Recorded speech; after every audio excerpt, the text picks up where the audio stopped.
नमस्कार बच्चों। हम हितोपदेश पढ़ रहे हैं जिसके हम 3 अध्याय पढ़ चुके हैं, जिसमें हमने पढ़ा कि जो कबूतर हैं वे चावलों के कणों को देखकर लालच में आ गए थे।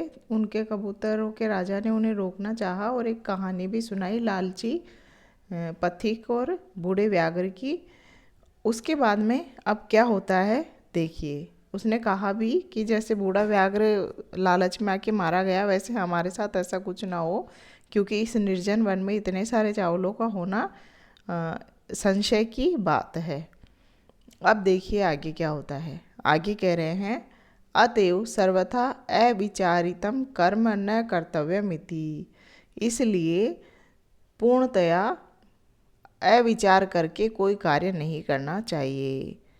कोई भी कार्य हमें बिना सोचे समझे नहीं करना चाहिए, क्योंकि सुजीर्णम अन्नम सुविचीक्षण है सुत है, सुशासिता स्त्री नृपति सुसेवित है, सुचिंत्य चोक्तम सुविचार्य यत् कृतम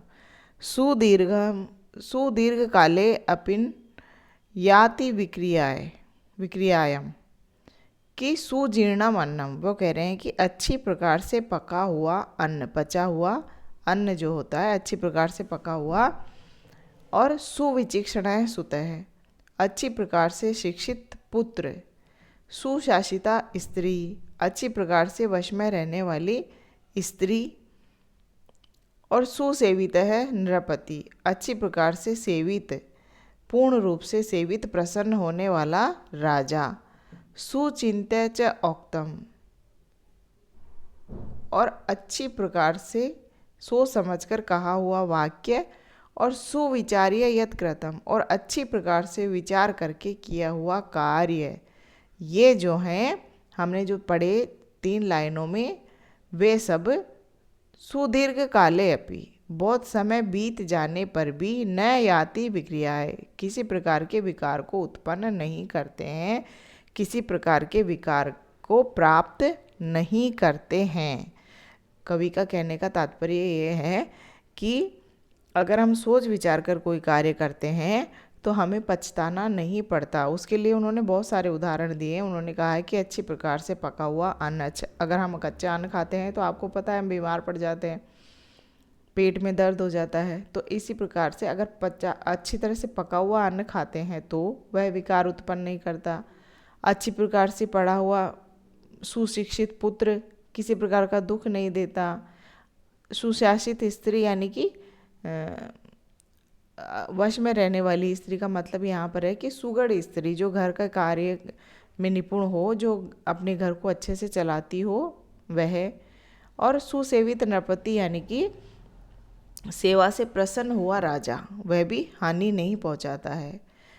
अच्छी प्रकार से सोचकर कही हुई बात भी हमें हानि नहीं पहुंचाती है। अगर हम बिना विचारे किसी को कुछ भी बोल देते हैं तो वह बात उल्टी भी पड़ सकती, लेकिन सोच विचार कर कहा हुआ वाक्य हमें किसी प्रकार के दुख को उत्पन्न नहीं करता है।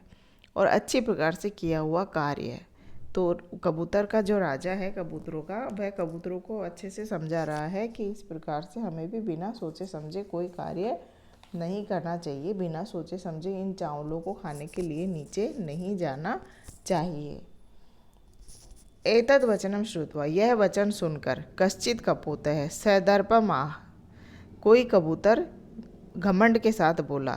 उस बूढ़े कबूतर की राजा की बातें सुनकर कोई युवा कबूतर बड़े गर्व के साथ, घमंड के साथ बोला, किम उच्चते, ये क्या बोल रहे हो। उसने बड़े घमंड से कहा कि ये क्या बोल रहे हो। वृद्धस्य वचनम ग्राह्यम आपातकाले ही उपस्थिते सर्वत्रम एवं विचारे च भोजने अपि प्रवर्तम। कह रहे हैं कि वृद्ध के वचन, वृद्धस्य वचनम, वृद्ध के वचन ग्राह्यम, ग्रहण करने चाहिए, आपातकाले ही उपस्थिते, जब विपत्ति काल उपस्थित हो जाए, कोई समस्या सामने खड़ी हो, तभी बूढ़े व्यक्तियों के वचनों के आधार पर चलना चाहिए। सर्वत्र में ये विचारे, अगर सभी जगह इन्हीं विचारों के अनुसार चलेंगे तो भोजने अपि न प्रवर्तम, भोजन भी में भी प्रवृत्ति न हो पाएगी, भोजन भी ना कर पाएंगे हम, भोजन करने की स्वतंत्रता भी नहीं रहेगी। अगर हमारे सामने कोई बहुत बड़ी विपत्ता आ गई है जिसे हम दूर नहीं कर पा रहे हैं, तो ही हमें बड़े बूढ़ों के वाक्यों को सुनकर उस विपत्ति का सामना करना चाहिए। लेकिन हर वचन में ही, जैसे कि भोजन करना है, अब उसमें भी वृद्धों के वचनों को मानने लगे तो भोजन करने जैसे साधारण कार्य की भी स्वतंत्रता न हो सकेगी। तो उसका आशय क्या निकला कि हमें जाके चावल खा लेने चाहिए। वह और भी कह रहा है, क्या कह रहा है, यत है क्योंकि शंका भी सर्वत्रम आक्रांतम अन्नम पान च भूतले प्रवृत्ति कुत्र कर्तव्य जीवितव्यम कथम नु वा। कि शंका भी सर्वम आक्रांतम अन्नम पानम च भूतले, पृथ्वी पर तो शंकाओं से भरे हुए हैं सभी, सर्वम आक्रांतम सभी जगह शंकाएं व्याप्त है। कहना चाह रहे हैं कि हर चीज़ में, अन्न में, पान यानी पानी में, सभी में, पृथ्वी पर हमारे जैसे जीवों के लिए सभी चीज़ों में शंकाएं व्याप्त है, भरी हुई हैं, सब जगह ही शंकाएं हैं।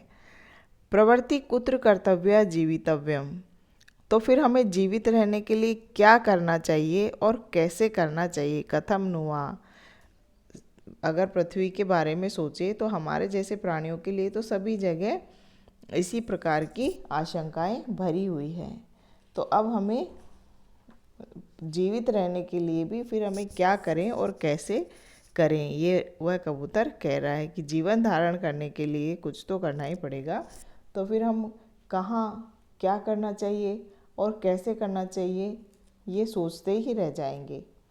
और भी वह कह रहा है, तथा च उत्तम, और भी ईर्षि घृणी तु असंतुष्ट है, क्रोधोनो नित्य शंकित है, पर भाग्योपजीवी च षडते दुख भागिन है। कि ईर्षि घृणी तो असंतुष्ट है, ईर्षा करने वाला, घृणा करने वाला, सदैव असंतुष्ट रहने वाला, क्रोध करने वाला, नित्य शंकित है, सदैव शंकाएं करते रहने वाला, और पर भाग्योपजीवी दूसरों के भाग्यों पर जीवन धारण करने वाला। ये जो छह हैं, षडेते, ये जो छह हैं दुख भागिन है, सदैव दुख को ही प्राप्त करते हैं, कभी इन्हें संतुष्टि नहीं मिलेगी, कभी ये सुख को प्राप्त नहीं कर पाएंगे। उसने अपनी बात को सिद्ध करने के लिए कहा कि अगर इसी प्रकार से सोचते रहेंगे तो दुख ही पाते रहेंगे, क्योंकि कहा भी गया है कि ईर्षी घृणी तो असंतुष्ट है, ईर्ष्या करने वाला, घृणा करने वाला और असंतोषी व्यक्ति। क्रोधनो नित्य शंकित है, पर भाग्योपजीवी, क्रोध करने वाला, नित्य आशंकाएं करने वाला और दूसरों के भाग्यों पर जीने वाला, ये जो छह हैं ये सदैव दुख को ही पाते हैं। इसलिए हमें जाकर चावल खा लेने चाहिए। और एतत् श्रुत्वा, यह सुनकर, उस कबूतर की, उस युवा कबूतर की इस प्रकार की उत्साहवर्धक बातें सुनकर, तंडुल कण लोभेन, तंडुल यानी चावल के कणों के लोभ में आए हुए सभी कबूतर को लालच तो था ही।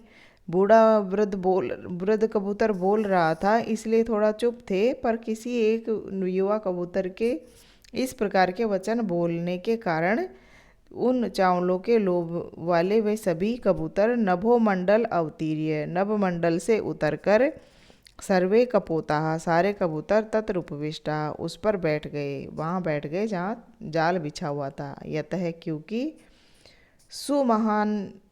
सुमहांति अपि शास्त्राणि धारयन्तो, ये धारयन्तो है, बहुश्रुतः क्षेत्तारय संशयानाश्च क्लिशन्ते लोभ मोहिता।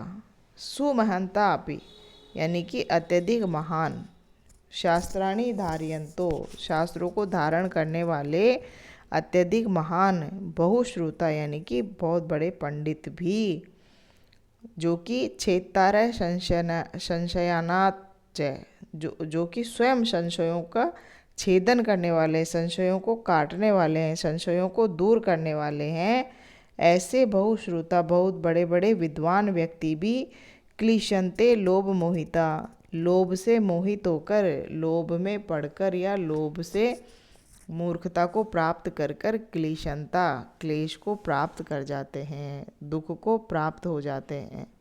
बहुत बड़े बड़े पंडित भी जब वे, जो कि बहुत महान शास्त्रों को धारण किए हुए हैं, जो कि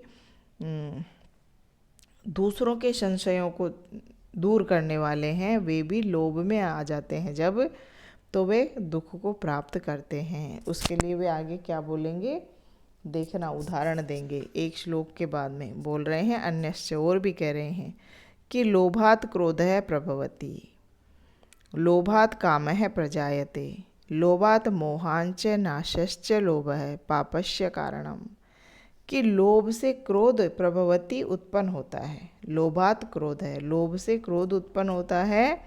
लोभात कामः प्रजायते, और लोभ से काम यानी कि इच्छाएं उत्पन्न होती हैं। जब इच्छाएं उत्पन्न होगी तो उन्हें प्राप्त करने की इच्छाएं उत्पन्न होंगी।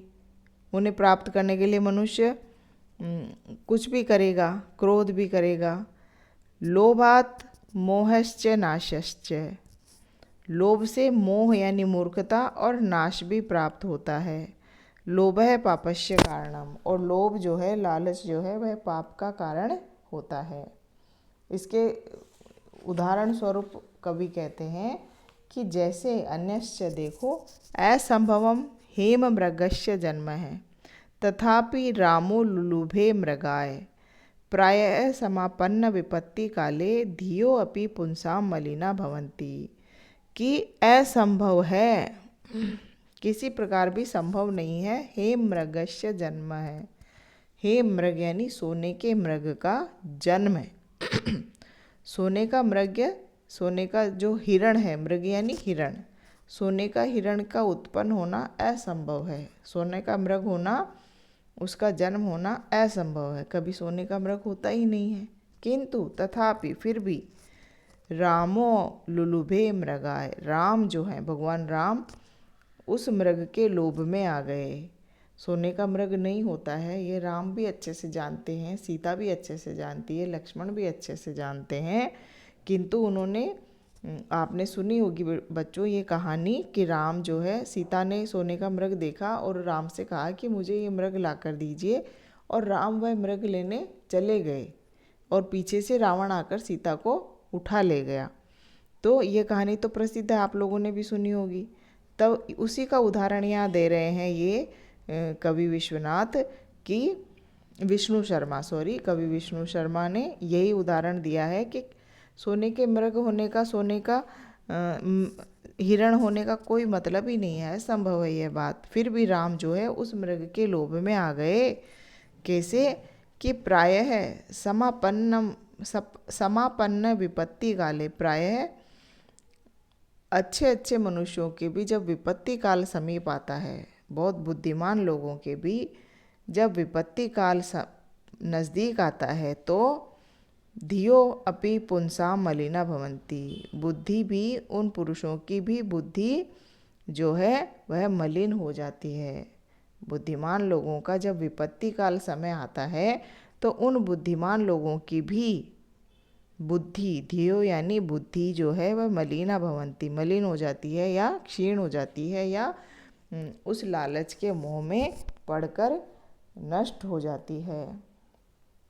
आगे कह रहे हैं अनंतरम ते सर्वे जाल निबद्धा बभू, उसके बाद जब वे वहाँ बैठ गए तो सभी जो कबूतर थे वे जाल में फंस गए। ततो यस्य वचनात् तत्र अवलंबितास्तम सर्वे तिरस्कुर्वन्ति, उसके बाद ततो, उसके बाद यस्य वचनात्, जिसके वचनों को सुनकर, जिसके वचनों से प्रभावित होकर वे वहाँ बैठे थे, तत्र अवलंबिता, वहाँ पर आकर बैठे थे, तम सर्वे, वे सब तिरस्कुर्वन्ति स्म, उसका तिरस्कार करने लगे। तम यानी उसका, वे सब उसका तिरस्कार करने लगे। यतः, क्योंकि, ऐसा क्यों कर रहे थे वे, ये देखो क्या होता है कि न गणः स्यात् अग्रतो गच्छेत सिद्धे कार्ये समम फलम, यदि कार्ये विपत्ति ही स्यात् मुखरः तत्र हन्यते। कि न गणः स्यात् अग्रतो गच्छेत, कि किसी भी गण के समूह या मंडल के आगे आगे नहीं चलना चाहिए। न गणः स्यात् अग्रतो गच्छेत्, किसी भी समुदाय के आगे नहीं चलना चाहिए, अर्थात किसी भी समुदाय का नेता नहीं बनना चाहिए। नेता यानी लेकर चलने वाला। तो हमें कुछ भी नेता नहीं बनना चाहिए, क्योंकि सिद्धे कार्ये समम फलम, अगर कार्य सिद्ध हो गया तो समान फल मिलता है, सबको फल समान मिलता है। अगर आप किसी कार्य का बीड़ा उठाते हैं, सारे लोगों को लेकर एक मंडल बनाते हैं और वह कार्य करते हैं, तो फल सबको मिलता है। किंतु यदि कार्य विपत्ति ही स्यात्, यदि कार्य उल्टा हो गया, कार्य से विपत्ति आ गई, कोई आफत आ गई, कोई मुसीबत आ गई, तब मुखरः तत्र हन्यते, तो मुखर यानी कि जो मुखर व्यक्ति होता है, जिसके बोलने से वह कार्य हो रहा था, जो बोलने वाला होता है, नेता या प्रधान पुरुष होता है, वह मारा जाता है। उसी को सब उलाहना देते हैं। तो यहाँ पर भी वे सब कबूतर जिसके कहने से वहाँ बैठे थे उसका तिरस्कार करने लगे। तो अब ये हम यहाँ तक हमने पढ़ा कि कबूतर वहाँ लालच में वहाँ बैठ गए और फिर वो जाल में फंस गए। फंसने के बाद में वह उस नेता कबूतर जिसके कहने से, जिसके उत्साहपूर्वक वचनों को सुनकर वे वहाँ बैठ गए थे, उसको तिरस्कार करने लगे। अब आगे क्या होगा ये हम आगे की कक्षा में पढ़ेंगे।